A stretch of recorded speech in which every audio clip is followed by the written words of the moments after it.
In 1988, newly crowned Grandmaster Gregory Kaidanov played a game that he said changed his life. Against countryman Grandmaster Mark Taimanov, his Queen's Rook performed a Prefontaine run from a8 to h2. The brilliant maneuver sparked a spirited attack and the game won the brilliancy prize.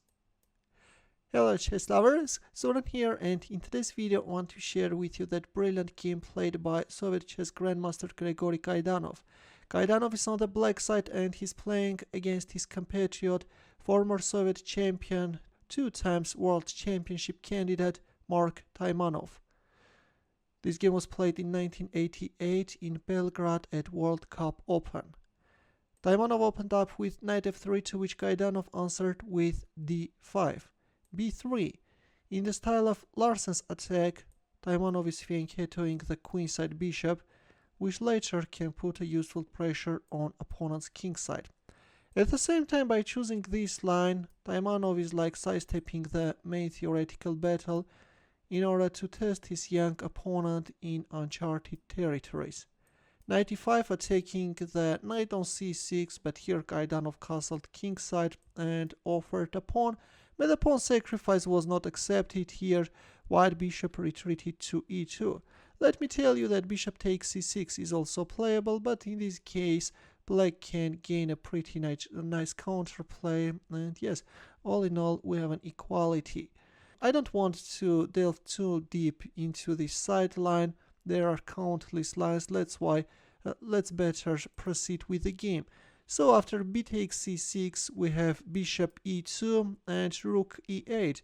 Kaidanov writes, one of the reasons I like this game is that all of black moves up to a certain point could be explained by classical chess principles. Here, after developing his minor pieces and castling, black simply puts his rooks on open files.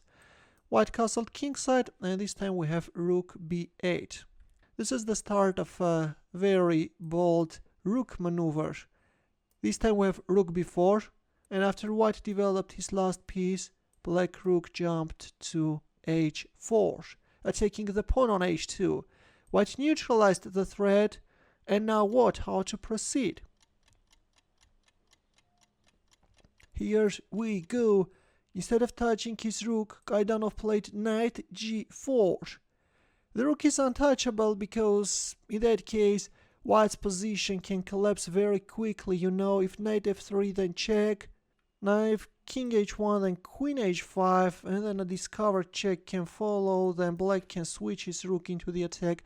This is going to end up very quickly, you know, and if king g2 then knight takes e3 can land, and again black's crushing attack can't be stopped. And then check, and then rook e6. Yeah, there is no way out, black is winning.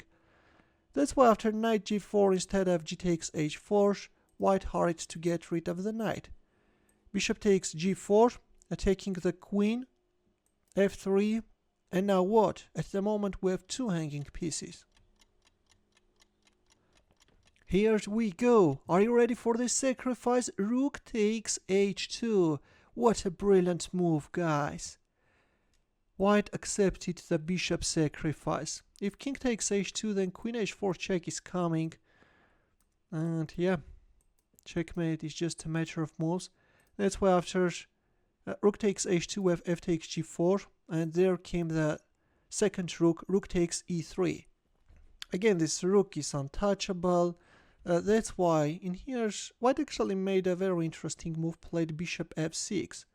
The idea of this move is that after g takes f6, you're blocking your queen's diagonal and white can win it, win the rook, but even so, according to Stockfish, after rook takes g3, black has a winning position. But instead, after bishop f6, instead of accepting this bishop sacrifice, Kaidanov made a stronger move and he played rook h3. Did you manage to find this move? This time he's sacrificing the queen. White played rook f3, but let's take a look what if bishop takes d8. Then rook takes g3 check, and here is how black can finish up his opponent. check, and then rook takes d2, and this endgame is just hopeless, guys. There is no way to save this position. That's why after rook h3 we have rook f3, but even this can't save white. Rook takes g3 check, king h1, g takes f6, rook takes g3, bishop takes g3, knight f3, queen d7, white resigned. White is down too many pawns. Looks like that this pawn is also going to drop. Black has too many ways of intensifying the pressure, you know. This vulnerable king has no chance of surviving, that's why enough is enough. At this point we have a resignation.